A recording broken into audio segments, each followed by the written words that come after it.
11h24. Luiz Felipe Nunes está aqui conosco. E antes de chamar aqui o Luiz, queria contar um relato pessoal.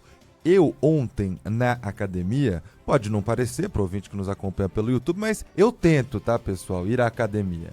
E aí tava lá, comecei a perceber que muitas pessoas estavam evitando sentar naquele banco do supino. É por causa daquele caso, né? Perguntando para os professores que ficam ali da academia como que poderiam substituir, se tinha uma máquina que pegava o mesmo músculo. Todo mundo com um certo receio e em alerta depois de um vídeo que viralizou essa semana, um caso que é um pouco mais antigo, de um senhor fazendo supino com uma barra. Quando a barra cai no peito dele, é um risco que se corre mesmo nesse exercício, mas ele chega a levantar, depois cai e acaba morrendo. Todo mundo se perguntando, é esse o tamanho do risco? O Luiz Felipe Nunes está aqui com a gente para trazer dicas de segurança, para trazer dicas em geral, para você que pratica um exercício e assim como a maioria não tem um acompanhamento tão de perto assim, né, Luiz? Ótimo dia a você. Bom dia para você, Lupato, Sabino. Oi, bom dia para você que nos acompanha também aqui no Manhã Bandeirantes, da Rádio Bandeirantes. Um caso que ocorreu em Olinda, no estado de Pernambuco. O Ronald Montenegro tinha 55 anos e não era alguém inexperiente. Ele treinava, malhava já há 30 anos. Então, conhecia o ambiente da academia, ele estava pegando um peso perto de 60 quilos, que ele habitualmente já fazia, mas por um momento, talvez de descuido ou de um problema no movimento que ele fez, aquela barra de ferro caiu no peito dele, em uma região muito sensível. Ele até tentou levantar, ele consegue tirar a barra do corpo dele, levanta, mas segundos depois cai no chão. Uma equipe de atendimento da academia em que ele treinava tentou socorrê-lo, mas ele faleceu instantaneamente. Logo depois que ele cai no chão, ele já está morto. Eu conversei com vários personal trainers, profissionais de educação física para tentar entender o que aconteceu naquela situação, porque é uma pessoa que já treinava há bastante tempo. E eu reconheci, conversando com esses profissionais, alguns erros que o Ronald cometeu, teria cometido e que podem ser evitados em um ambiente de academia. Conversando com o Diego Garcia, que é personal trainer há quase 20 anos aqui em São Paulo, ele me falou sobre o movimento, sobre um quesito que outros personal trainers também apontaram, de que o Ronald estaria segurando a barra de uma maneira equivocada. Um problema que ele possivelmente levou por muitos anos, mas deu errado uma vez, e dando errado uma vez, ele infelizmente faleceu. Então vamos para a explicação primeiro desse movimento e do que aconteceu neste momento, a explicação do personal trainer Diego Garcia. O que a gente vê é uma falha ali muito grande de ensinamentos que foram passados para ele lá no início. Porque aquela pegada que ele faz ali na barra, sem envolver a barra com o dedão, é uma pegada que a gente chama de pegada falsa. Tem que tomar muito cuidado para fazer aquela pegada, porque tem muita técnica para fazer aquela pegada, e eu particularmente não recomendo, porque o que parece que aconteceu ali é justamente ele não está segurando com o dedão e a barra estar simplesmente apoiada em cima da mão dele e acabou escapando e batendo ali no peito dele, e aí aconteceu o que aconteceu. Essa foi uma das grandes preocupações das pessoas, principalmente nas academias, nessa semana. Foi uma das buscas mais realizadas no Google também nos últimos dias, porque esse vídeo viralizou, o vídeo da câmera da academia mostrando a situação desse idoso. Também ouvi de muitos profissionais da educação física de que é sempre necessário, sempre que possível, ter alguém próximo, seja um instrutor da academia, um profissional ou até mesmo alguém que treine com você, um amigo, para ficar te olhando, te ajudando também naquele movimento para apontar algum erro. Essa foi a segunda situação, ele estar sozinho e também esse fator de que ele estava com um movimento que é considerado como equivocado. Mas a gente tem outras dicas também para você que está começando, uma pessoa que já frequentou a academia e quer voltar a fazer isso agora também, porque existem dicas de segurança não só para uma situação como essa do supino, mas também porque muita gente, não era o caso do Ronald, mas muita gente que começa na academia já está pensando, pô, a gente está perto do verão, em 20 dias eu quero estar com aquele corpo perfeito. E pensa que a melhor forma para fazer isso é pegar... 20 dias também ninguém vai estar, né? Ninguém vai estar. E acha que... mas é o tal do projeto verão que todo mundo se ilude. Todo mundo, e aí muitas pessoas pensam que não precisam de um profissional, que sabem o que estão fazendo, que podem começar pegando 60, 70 quilos, e não é isso. Então, o Diego Garcia, esse personal trainer que conversou com a nossa reportagem, dá também algumas dicas de como começar também para... Não é todo mundo que consegue ter um profissional do lado, mas como fazer esse início de treinamento. Normalmente a pessoa que está começando, ela está ali com pressa, né, de ver resultados, ela quer aproveitar o máximo possível, se dedicar o máximo possível nesse primeiro momento, e aí ela já vai tentar estratégias mais avançadas, como, por exemplo, colocar mais cargas, ou já vai para exercícios que, teoricamente, são considerados mais eficientes, né, como, por exemplo, o supino na barra. E o ideal é que essa pessoa que está começando agora, como ela não tem ainda muito controle da técnica, não tem muito controle ainda da força, da resistência que ela tem, o ideal é que essas pessoas comecem pelas máquinas, as máquinas que são guiadas, que são muito mais seguras. Então, essas algumas dicas de profissionais, e também conversei com outros profissionais dessa área que falaram que existem treinamentos mais baratos. Contratar um personal trainer talvez seja caro, mas existem hoje em dia... Talvez não, com certeza Depende do profissional, mas assim, vai custar. Tem profissionais que fazem atendimentos um pouco mais baratos. Eu encontrei alguns na casa dos 50, 100 reais, onde os profissionais, eles enviam vídeos para que você consiga treinar, ou na sua academia, se tiver uma academia no prédio, no condomínio, ou numa academia mais próxima, pelo menos você tem um vídeo. E essa situação do supino, por exemplo, você já teria essa indicação em um vídeo enviado por um profissional.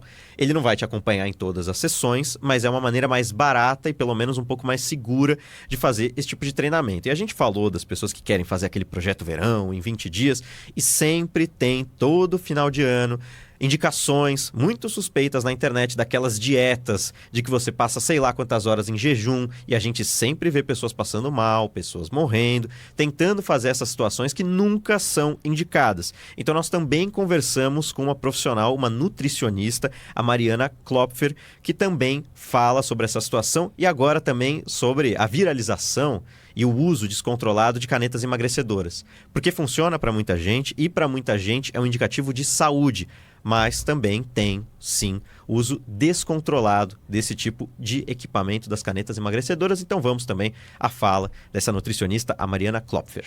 Busque ajuda, busque orientação, tanto de um nutricionista quanto de um professor de educação física, porque além de nos alimentarmos bem, a máquina precisa se movimentar. É importante fazer atividade física para ativar todo o metabolismo de queima de gordura. Então, tenha em mente que metabolismo não é rápido. Mudanças metabólicas, mudanças de corpo que a gente deseja não é um processo rápido. E todas as medidas que parecem proporcionar um rápido resultado, entre aspas, também vão embora rapidamente. E geralmente com uma conta a pagar alta e bem demorada.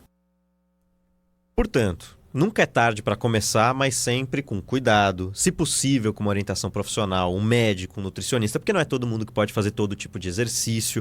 Então é importante ter esses cuidados, porque uma situação como essa pode ser, inclusive, fatal, como a gente viu nesse caso dessa semana no Pato Sabino. Fatal para uma pessoa que treinava há 30 anos. Sim, não era inexperiente. Para uma pessoa experiente, exatamente. Mas isso que você abordou, Luiz, eu acho que é o mais importante, né? Porque a gente precisa tirar da cabeça isso de que segunda-feira é o dia mais cheio na academia, porque a pessoa quer correr atrás do prejuízo do fim de semana em um dia. Aí passa ali outubro, começa, projeto verão, as academias vão ganhando e ganhando e ganhando alunos, e muitas querem isso, quer aluno, quer dinheiro, quer... E aí acaba virando uma academia cheia para poucos professores, e as pessoas nessa expectativa de que em 2 meses vão mudar corpo, vão fazer de tudo para chegar no verão. Junto com isso, a gente sabe que ninguém muda corpo sem uma alimentação junto com o treino. A pessoa fala, não vou comer. Agora é dieta restrita até o Natal, porque aí no Natal já tem ceia, mas no Ano Novo eu vou pra praia e começa aquele pensamento. As pessoas vão entrando numa paranoia. Tudo que é exagerado, musculação, corrida, tudo aquilo que você faz em exagero, dieta, não faz bem. Né? Você tem que ter o teu limite. Cada um tem um limite. Aqueles que têm um preparo físico ótimo fazem maratona, vão para academia todo dia e exageram. Mas para você chegar a isso, você precisa de uma sequência, você precisa de treino. Né? Para isso existem os professores de educação física, né? Os personal trainers, né? As academias e suas planilhas. Vai devagar, né, gente? Vai devagar. E a academia, os movimentos em si. A gente está falando de peso.